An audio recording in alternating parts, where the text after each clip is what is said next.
Say modern art is rubbish, Kenzie. Modern art is rubbish. Modern art is rubbish. Isms. Juxtapose. Didactic. Modern art is rubbish. Modern art is rubbish podcast. Coming up on today's podcast, a bit of this. I don't know if dying is actually breaking a contract, is it? I don't know what contracts were like in the 15th century. But maybe death was the only way of breaking it. And a bit of this. He actually had his special blue created for him. By a pigmentarian.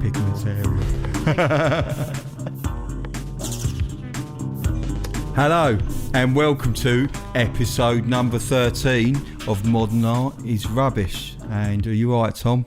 Yeah, hi Marcus. Yeah, I'm great. Right? Are you alright, Sarah? Yeah, I'm good, thank you. I'm laughing a little bit, I don't know why.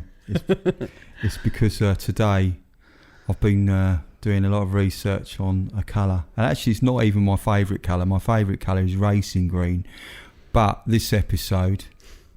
You wanted to know that, didn't you? Yeah. Well, it's quite a specific sort of green, racing green, isn't it? I like racing green. Do you have a favourite colour? I don't have a favourite colour, no. No. What's your favourite colour? Well, probably a blue. Oh, look. Yeah, well, I did it Not because sure it's what your type. favourite colour, Sarah. I thought, let's do Sarah's favourite colour and not mine. There's not much art on racing green, no. So, today, this one's going to be on blue. And we're going to be looking at a little bit of a history of one of the most important colours in the blue spectrum. Or blue spectrum? It's not the blue spectrum, is it? The colour spectrum. Yeah, well, the most important shade of blue, which is ultramarine. And then looking at a few of the artists that have used blue. Fantastic. So blue. Yeah, so blue. Blue. So is this called bluism? Is there a word for this? No. Isn't there? That sounds familiar. What, Well, bluism? Bluism, yeah. Yellowism. Oh, yellowism. Yeah, you already did Oh, yellowism. no, not yellowism. I never want to go back to yellowism ever again. That was when I thought sound effects were cool on everything.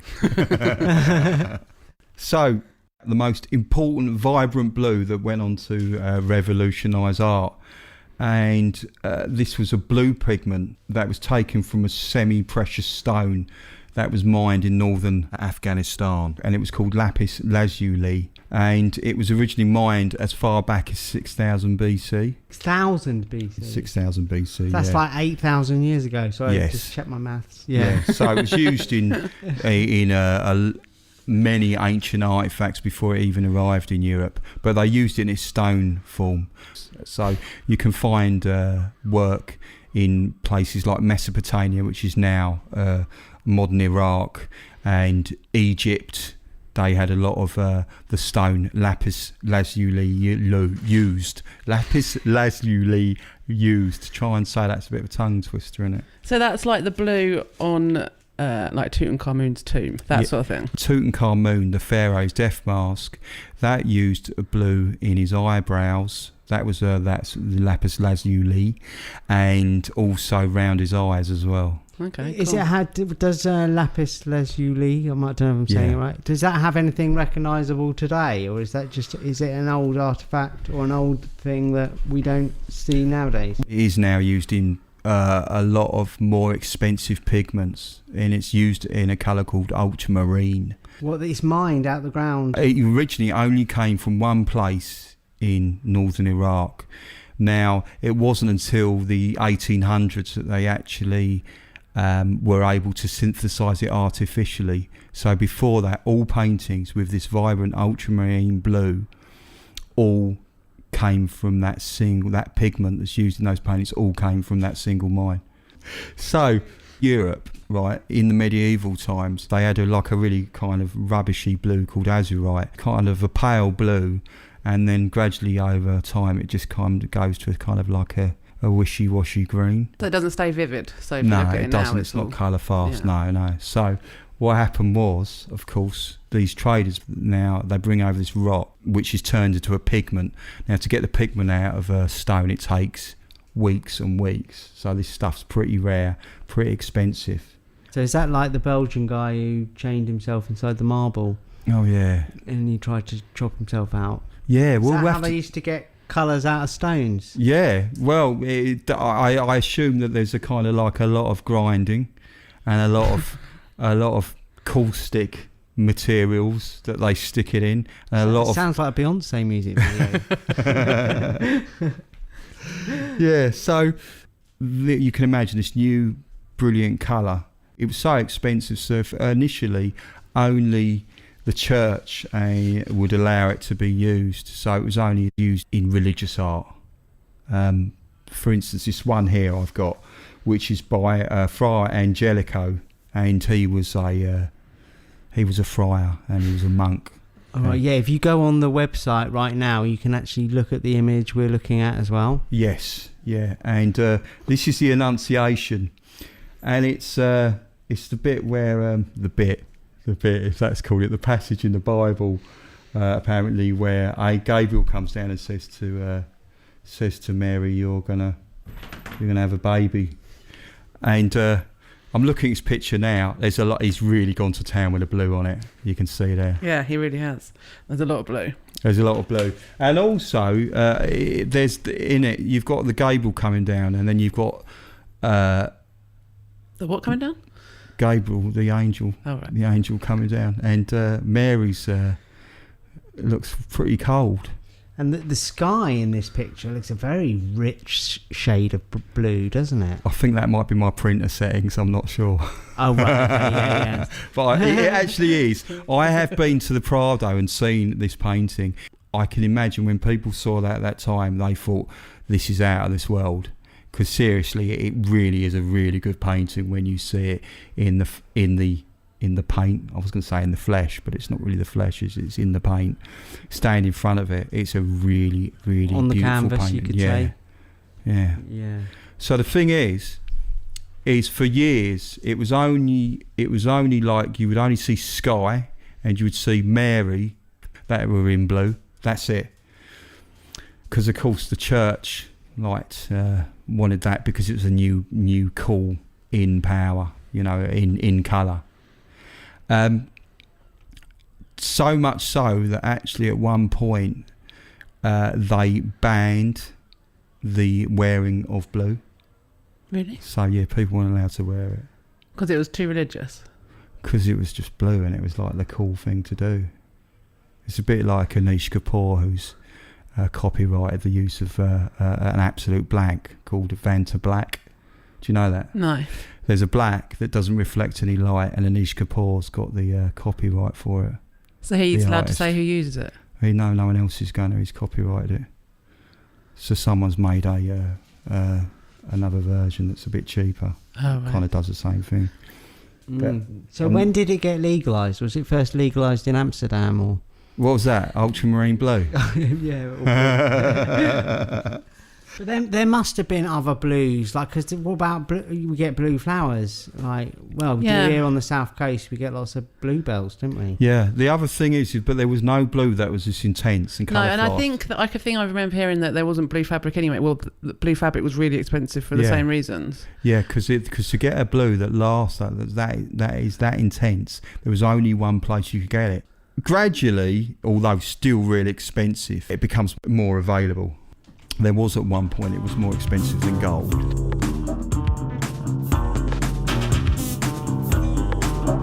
So the church for a long time had a hold on blue and no one else was allowed to use it. Not until around about the time of Titian. Now Titian's a Venetian painter and he was born around 1488.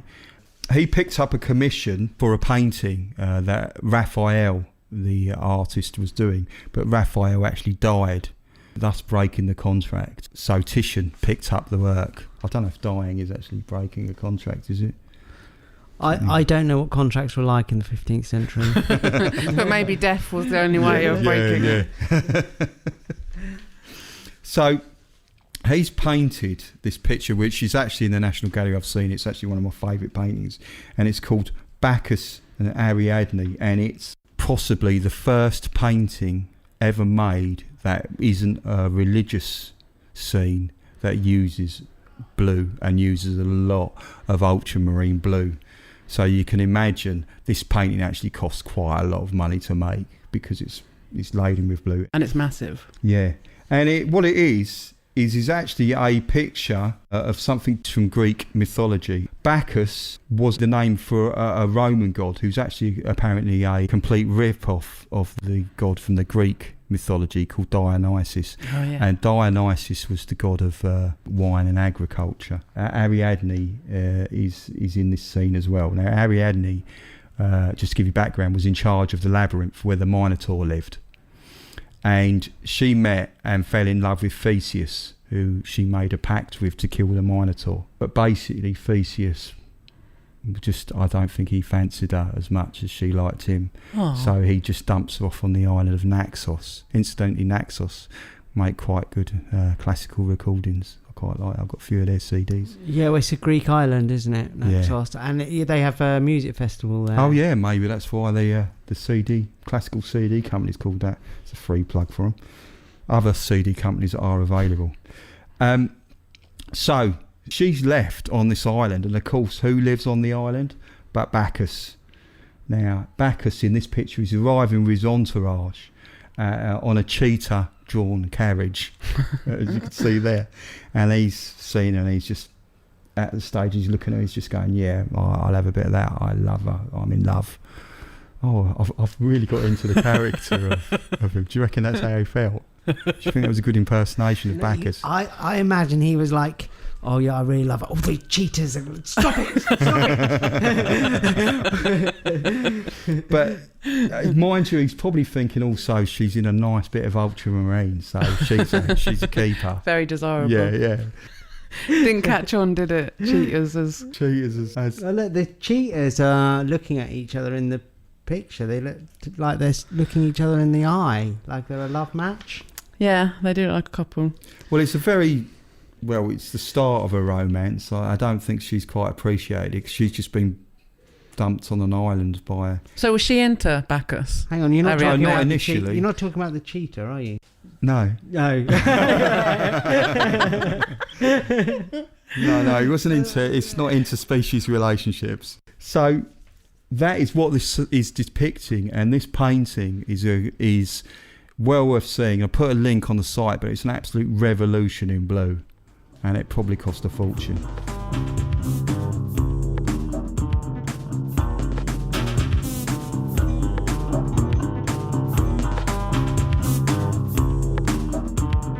But the next big blue period, in fact, going on in art was by Picasso. And that was a paint. He had many stages in his career, such as Cubism, the Rose period, the period where he made lots of sculptures and plates, ceramicism. I don't know, I made that up. So this is isms. he had a lot of isms, and this is his blue period. Now, Picasso had a really dark period in his life. And that was from his late teens into his early 20s, from about 1901 to about 1904. And there was a key event in his life that led up and certainly contributed to this period. So, around 1899, Pablo Picasso, while staying in Barcelona, met Carlos Casamegas, a Catalan artist and writer.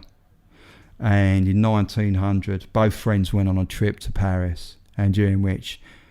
This is sounding a bit, there's a shade of Vincent about it going on here, during which Casamegas fell deeply in love with a model who was called Germaine. But there was one issue, well, maybe slight issue there. She was actually married. So they kind of hung out together. He was in love with her, but the affair was actually never consummated. This sort of probably led to quite a disastrous kind of relationship.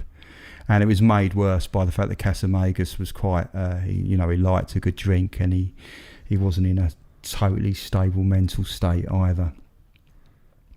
So this gradually deteriorates until one night he was out with his friends at a cafe bar in Paris, and he got more and more drunk. And after a short drunken speech, he pulls out a revolver, and what do? you're getting drunk and you're upset, and you're the girlfriend of, or the person you're having a relationship standing there, what do? He shot her. Oh, He no. took a shot at her.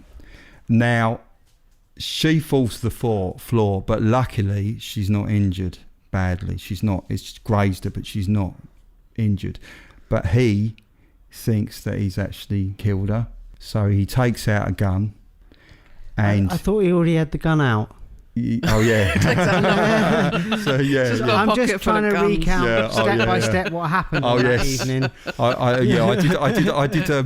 I forgot about that little thing. Yeah, he didn't have it in his trousers at the time. So, oh my god.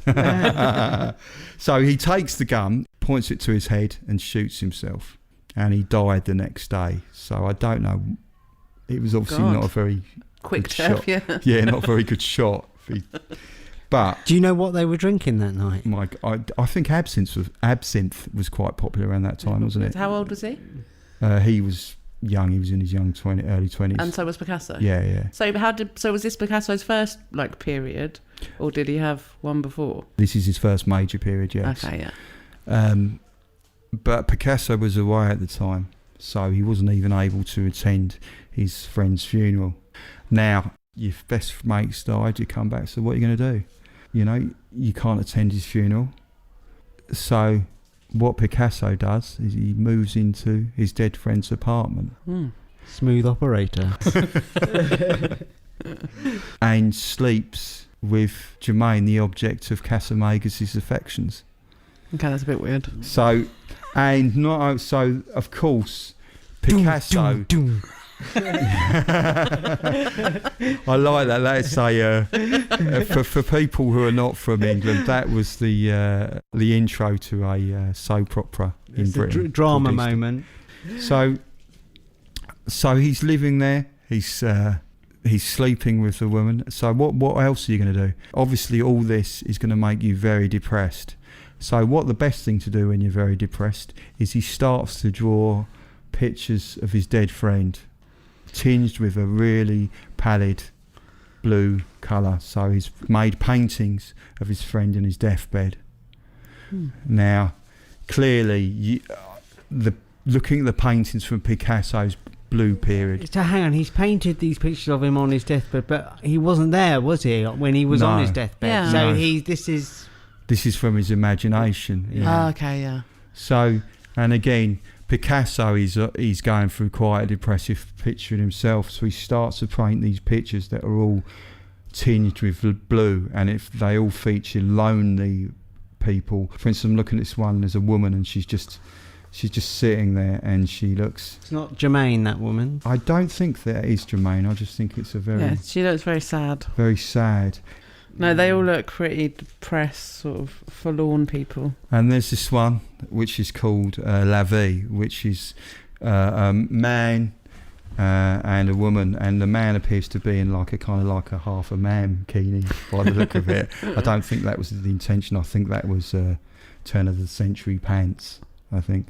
And then there's a woman there with a baby swaddling, and it's quite a sad picture. And the face is actually that of his dead friend Casamagas.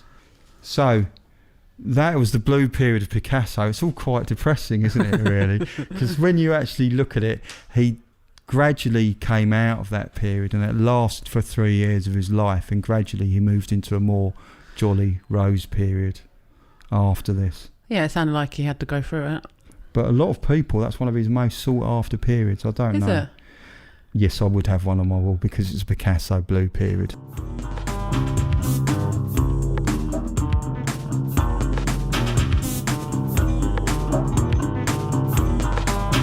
On to the next artist. Now, this artist I've seen his work. His art, when you see these works, you never forget them. They are just very, very blue. His work is about the colour blue, and it's Yves Klein. Now, he was an artist who sought to liberate the world with the colour blue, and he was a French guy, and he was born in 1928. And he was very much concerned with the spiritual and that's how he felt with his work. He wanted to engage people's spiritual side and, you know, their imagination, and almost like through them to see what was beyond just the life that we have. So on a clear sunny day in the 1940s, when he was 19, he was hanging out on a beach in the south of France with two of his friends, and they decided to split the world between the three of them, as you do. That's quite megalomaniac, isn't it? Split the world between the three of them? Yeah, it's kind of like dictator stuff, isn't it? But anyway, one chose the earth and one chose words. I don't know how that was the second one. And Yves Klein chose the space surrounding the earth, and he signed the clear blue sky as his first artwork. Well, we could divide it up now. What would you have? I'd have the sofa.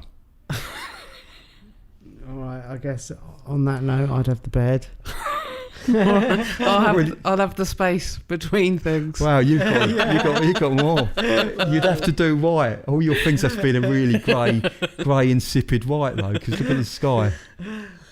That's all right. I can live with Your that. paintings would be, your monochromes would be rubbish if it's in that colour. And Van Gogh had a lot of success with bed pictures, I might add. Oh yeah, that's true. Yeah. Yes. Oh well, good. That's a bit of knowledge coming out there, isn't it? Steady on, Tom. Are you referring to the fourth painting that he allegedly did that we discovered on eBay? Indeed. The least successful of his 4 bed pictures. So, not being sure where his talents lay, I think he had the idea to get something out in the world, but he didn't know what to do. So Yves went and studied judo from 1948 to 52, and I think that the practice is quite meditative, isn't it? You know, the repetition of doing judo, and he actually became a 4th Dan karate black belt. So he's like a really quite highly ranked master of karate. So he was really interested in spiritual and mystic, and he loved magic, and he was influenced by a strange movement which I've read up about and I still don't quite understand, called the Rosicrucian Society. And it's an old 17th century kind of strange spiritual movement. And in 1955 he did his first art exhibition, and he displayed various monochrome colours, including red, green and blue. And gradually, obviously, his love of blue took over. He actually had his special blue created for him. By a pigmentarian. Pigmentarian. That sounds like, that'd be a good name. If it's not a pigmentarian, that sounds good enough for me. And he called it International Klein Blue. Did he copyright it like Anish Kapoor? He didn't copyright it like Anish Kapoor. What he did was he registered that the process was to make it. So he went on to produce many works.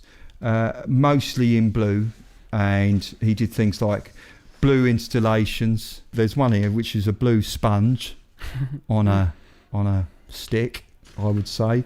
He's done blue busts, and it's a high concentration of blue per square inch. There's a lot of blue, but honestly, when you see that blue, you never forget it. It leaves it. What's in that picture? Sponges. Oh, that's loads of sponges. Yeah, so.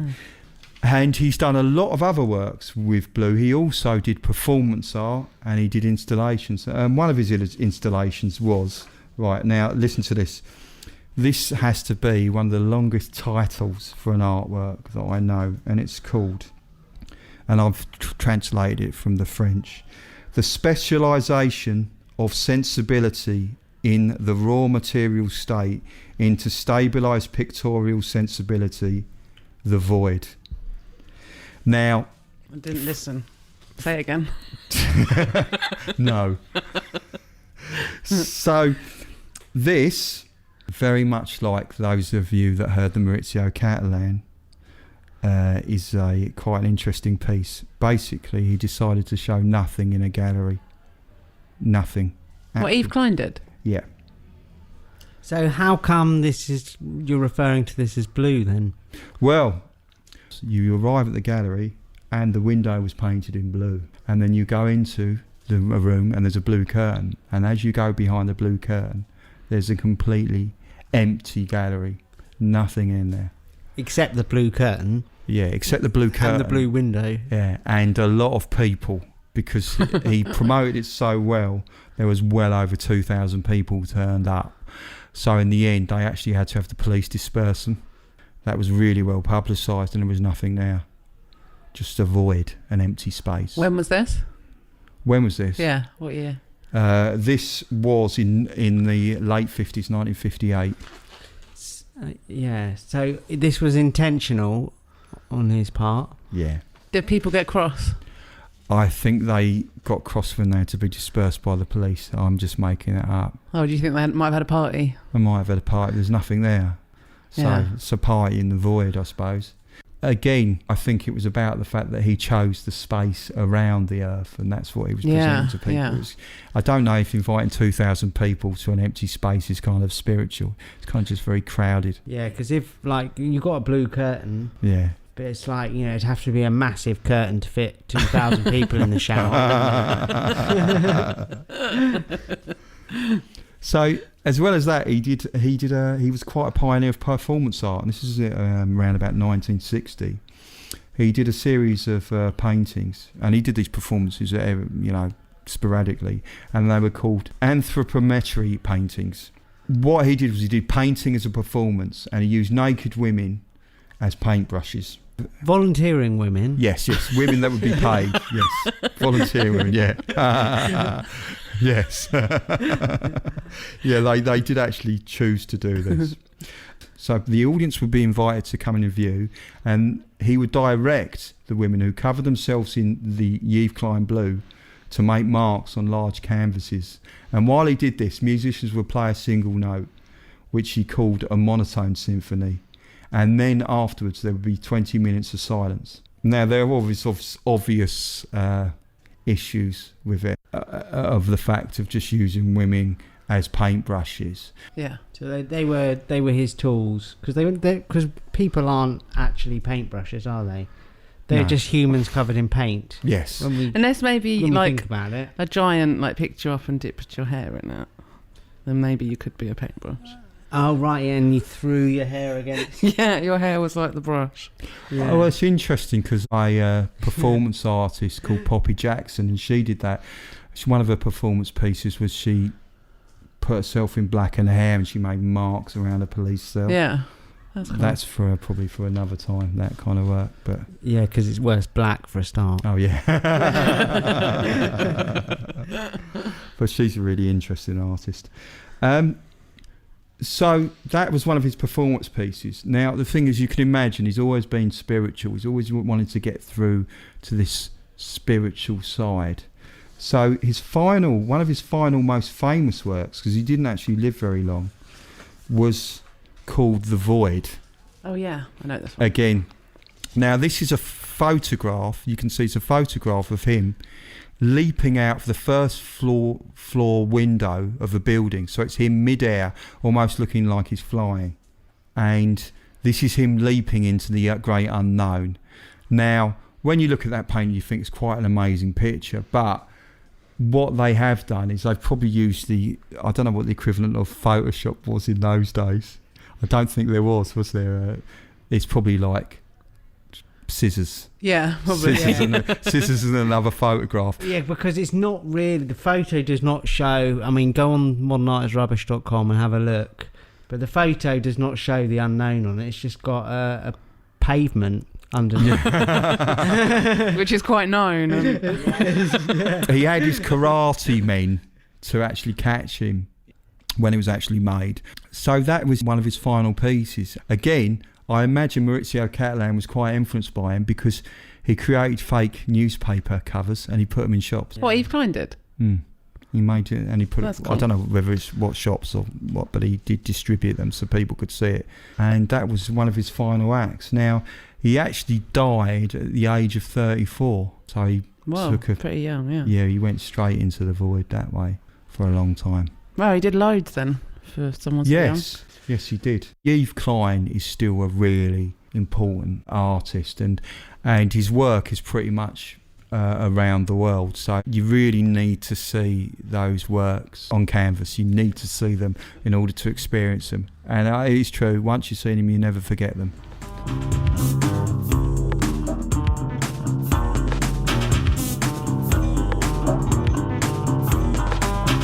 So Sarah, there's a couple of more sort of contemporary artists you've been looking at. Yeah, I have. Yeah. Oh, cool. So Roger Hines, who was a British contemporary artist born in Birmingham in 1975, who primarily works in installation and sculpture. He did a piece in 2008 called Seizure, in which he flooded a condemned council flat near Elephant and Castle in London with 90,000 litres of boiling copper sulphate. So the result left the bedsit covered in an alien-like blue copper sulphate crystals. Do you remember this one? Did you see this one? Yes, did. Did you go and see it? No. So it was. I do know this one. Yeah, it was quite famous. It was nominated for the 2009 Turner Prize. So to make it, they had to reinforce the flat and seal it with a metal tank. And they had to wait for over 2 weeks for the chemical reaction to occur. The work took a year from start to finish, and it was commissioned by Art Angel, who also commissioned Rachel White-Read's house. Oh, yes, yeah. Yeah, in which she cast an interior of a derelict house in concrete. Yeah, the thing is what I really like about those is they create a sort of like this beautiful crystal kind of cave. Yeah, they're weird. But gradually over time, they kind of lose their lustre. Yeah, they do. He said that it's once it's done, it's like a pure form, a pure space of pure chemicals, and then as people go and see it, they add to its decay. So he used this before. You've seen that one, haven't you? In 2006, Untitled, which he dipped a car engine in the same copper sulphate, so that became crystallised. Yeah, it's really cool. It's like a crystallised car engine. Crystal blue persuasion.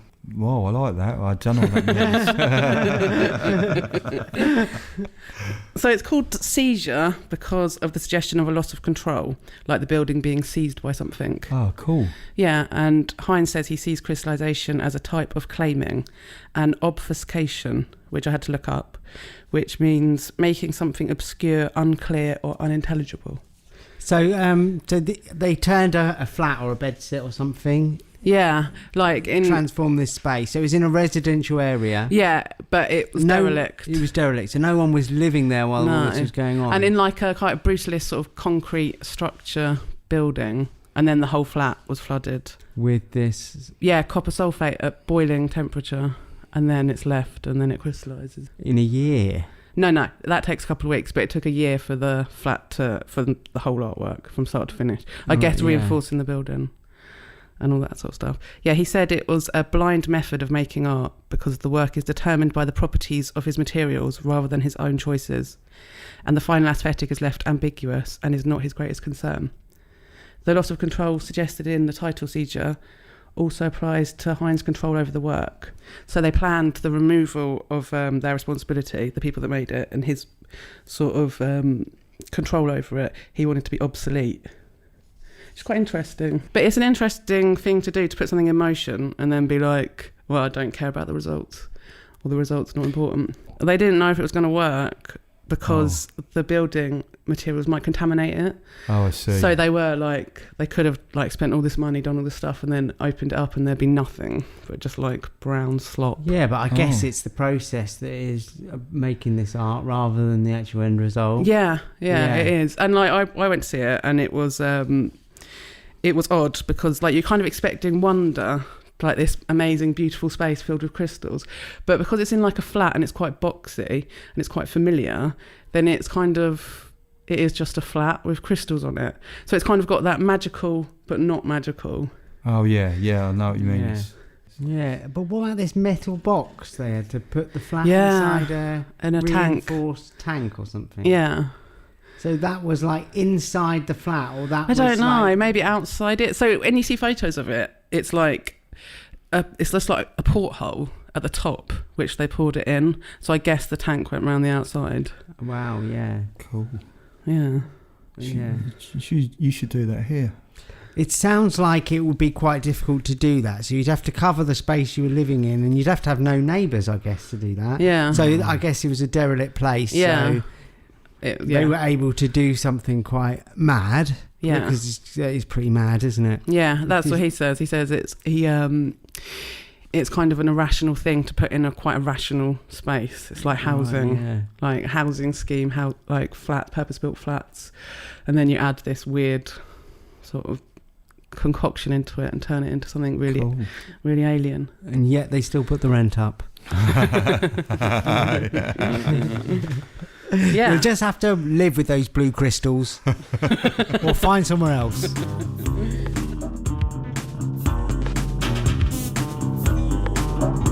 And the other one I want to talk about was Katharina Fritsch, who did the fourth plinth in Trafalgar Square in 2013. You remember, there's a photo of you with this, isn't there? Yeah, Are you going to put that up? Yes, there's a photo of me. What it was a giant blue cockerel. I was trying not to say giant blue cock. Yeah, we're allowed to say cock, because it is called Han/cock. Which sounds like cock, because Han means is cock in German, yeah. She's German. Yeah, and it's got the same double meaning. So what it was is a massive blue cockerel. It is 4.72 metres high and weighs about 800 kilograms, and it's made of fiberglass, and it's coloured completely blue, like an ultramarine bright blue in matte. Katharina Fritsch says she didn't really get the connotations, because people have pointed out that it's quite funny to have a cockerel, which is a symbol of France, in Trafalgar Square, which is a sort of celebration of Nelson's victory over Did I say Nelson? Yeah, yes, Nelson's victory over Napoleon. But she said she didn't realise that wasn't what it was about. But what it is about for her is sort of poking fun at it's sending up masculine posturing and power. So especially in Trafalgar Square, which she saw as quite a masculine space. We've got Nelson on his column, on a really, really big column. She says, I am a feminist, I must say. It's about male posing, about showing erections. I mean, look at that column. And she also talks about how the area is quite male in terms of like male tailors. So there's a lot of businessmen walking around in suits or strutting around like a cock struts. Yeah, colour is really important to her. She says colour evens it out, makes it abstract, like a visual sign, an icon. That is important. My work is always on the borderline between a detailed sculpture and a sign. So she uses colour quite a lot. You know some of her works, don't you, Marcus? Yes, she does like ordinary things in massive, giant size, monochrome colours, all one colour. So she did some sunshine yellow Madonnas. She's also done one which was the cats just knocked the tin of cat food off. How cheeky! What is that to get more cat food? Dog food. That cat thinks it's a dog. Sorry. Yes. So she does large sculptures in monochrome of everyday kind of things like rats or poodles. Yeah, or people. She did a big red man, I think. Yeah. One of the things. And sunshine yellow Madonnas. It's like she did several rats. Yeah. Giant rats. Big black giant rats all arranged in a sort of like a circle in the gallery. And then she did another one which was like poodles and a baby, and it was like say like 50 large poodles all arranged in a circle. In the middle was a little white baby. One. Yeah, they sound brilliant. I know, it should have been the baby special. Why did I miss that one? Yeah, you did. She says in the more abstract 20th century, colour was lost. It was not allowed because it was maybe too childish, too sensual, or too emotional. So she's bringing bright. They are quite playful, aren't they? They're really bright, bold colours, and that the blue cockerel really stood out. It was really bright. Yeah, it's really good. It looked really good on the plinth as well when I saw it. She's got a form of I don't know how to say that. Synesthesia. Yeah, synesthesia. So she associates colours with numbers and days of the week. Yeah. Oh, cool. Yeah, and there you go.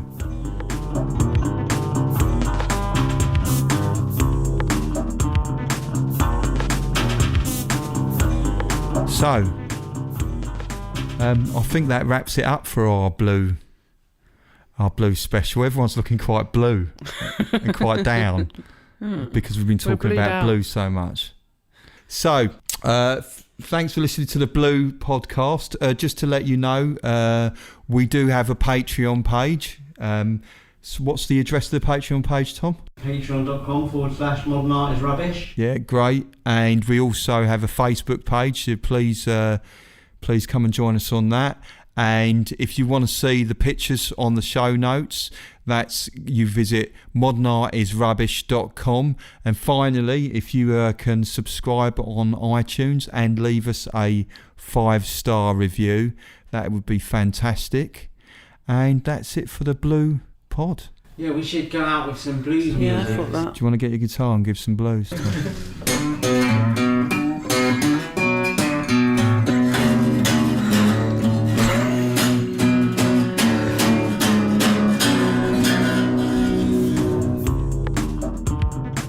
Bye. Bye. Bye.